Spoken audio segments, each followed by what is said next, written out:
मूकं करोति वाचालं पंगुं लंघयते गिरिं यत्कृपातमहं वन्दे परमानन्दमाधवम्।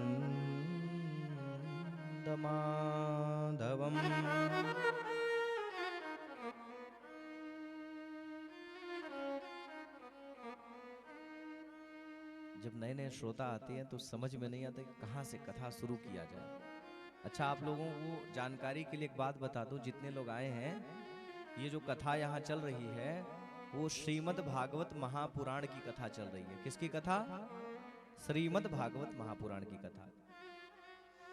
और कल से मैंने एक नया अनुक्रम शुरू किया है। भागवत की कथा में एक कथा हम भक्तों की सुनाएंगे, मतलब भक्तमाल की कथा होगी। भक्तमाल की कथा मतलब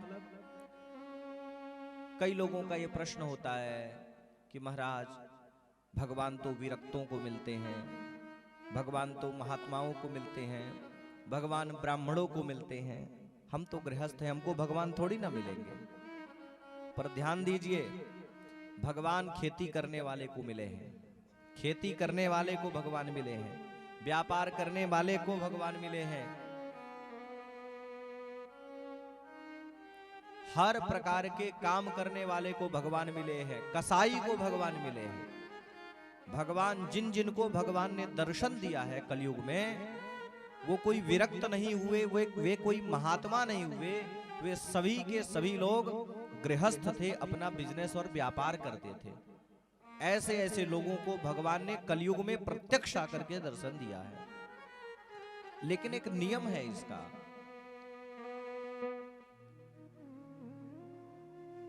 नियम क्या है? पहले हमें मन में ये भाव जागृत करना पड़ेगा कि क्या महात्माओं को भगवान मिल सकते हैं,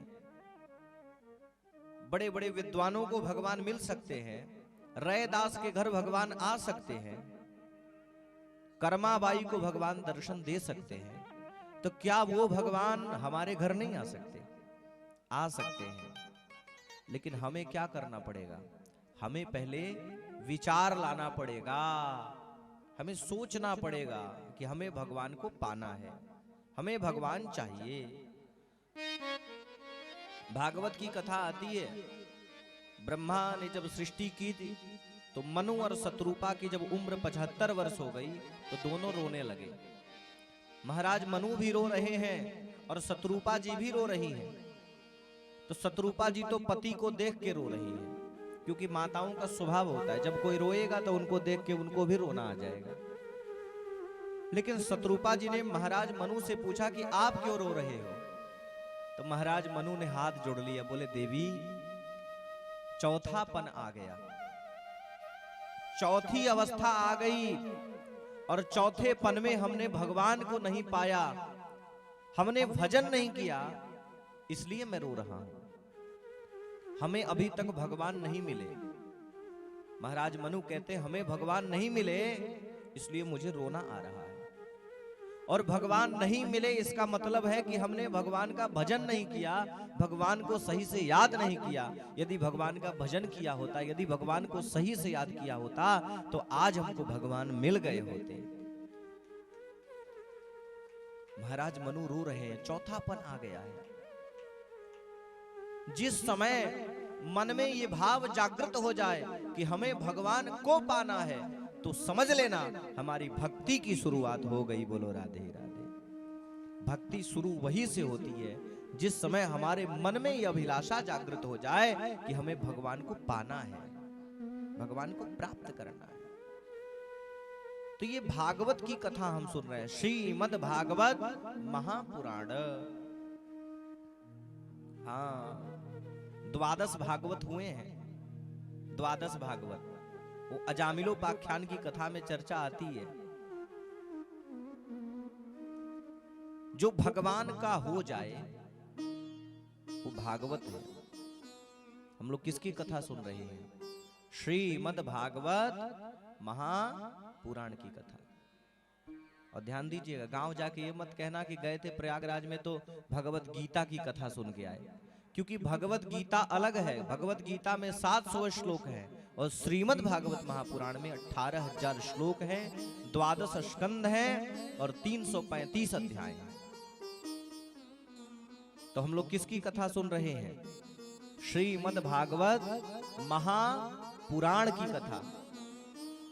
भगवत गीता की कथा नहीं सुन रहे। भगवत गीता अलग है और श्रीमद् भागवत महापुराण अलग है। 18 महापुराण है और 18 महापुराणों में श्रीमद् भागवत सर्वश्रेष्ठ महापुराण है। हाँ, क्षेत्राणां चैव सर्वेषां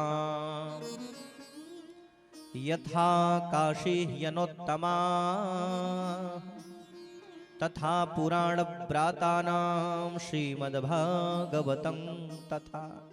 जैसे तीर्थों में काशी श्रेष्ठ है, नदियों में गंगा श्रेष्ठ है, ऐसे ही संसार के जितने धर्म शास्त्र हैं उन धर्म शास्त्रों में श्रीमद्भागवत महापुराण श्रेष्ठ है।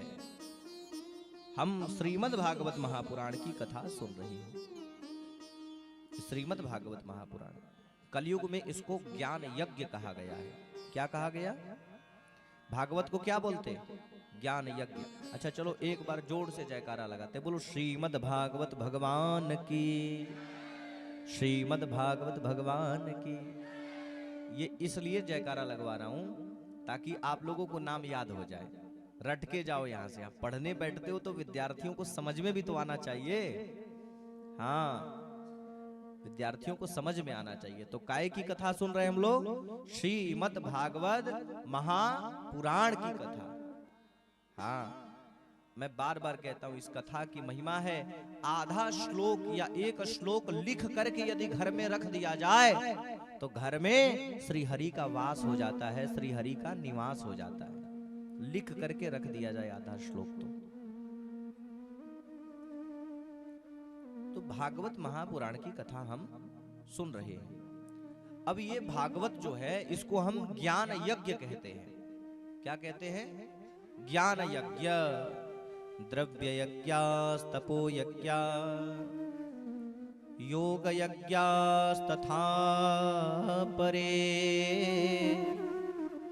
स्वाध्याय यज्ञान यज्ञाश्च यतयः संशितव्रताः। कोई द्रव्य यज्ञ करता है, कोई तप यज्ञ करता है, कोई योग यज्ञ करता है, पर ये भागवत ना द्रव्य यज्ञ है, ना तप यज्ञ है, ना योग यज्ञ है। ये भागवत ज्ञान यज्ञ है। ज्ञान यज्ञ की संज्ञा दी गई। किसी ने पूछा, महाराज जब यज्ञ होता है तो हवन सामग्री होती है, यजमान होते हैं, मंडप बनाना पड़ता है, आहुति देनी पड़ती है, हवन सामग्री की आवश्यकता पड़ती है, कुंड की आवश्यकता पड़ती है, लेकिन आप कह रहे हो कि भागवत ज्ञान यज्ञ है, तो यहाँ कुंड कहाँ है बताओ? यहाँ हवन सामग्री कहाँ है? यहाँ कोई ना यजमान दिखाई दे रहा, ना पुरोहित दिखाई दे रहा है। भाई कोई भी यज्ञ होता है तो उसके घटक होते हैं। कहते हैं यहाँ भी वो सारी चीजें विराजमान हैं पर हमको दिखाई नहीं दे रही हैं। तो यज्ञ में क्या क्या चाहिए बताओ? यज्ञ में सबसे पहले मंडप चाहिए। यज्ञ में क्या चाहिए? सबसे पहले मंडप चाहिए।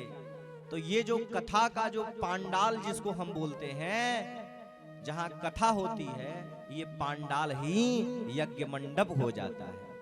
इसलिए ये कोई पांडाल नहीं है, ये क्या है? ये यज्ञ मंडप है। मंडप है तो यज्ञ मंडप में हमको कैसे बैठना चाहिए? हाँ, यज्ञ मंडप में बैठ के भगवान का चिंतन करना चाहिए, गृहस्थी को नहीं याद करना चाहिए। हम यज्ञ मंडप में बैठे हैं। कहां बैठे? ये कथा का पांडाल है कि यज्ञ मंडप है?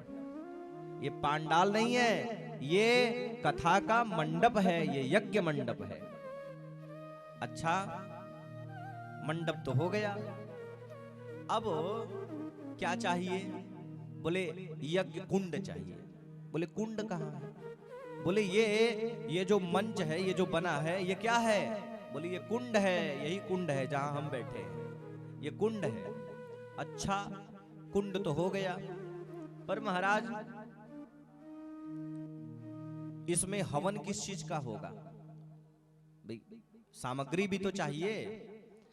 इस यज्ञ में, इस भागवत रूपी ज्ञान यज्ञ में सामग्री क्या है? किस चीज की सामग्री का आप हवन करोगे?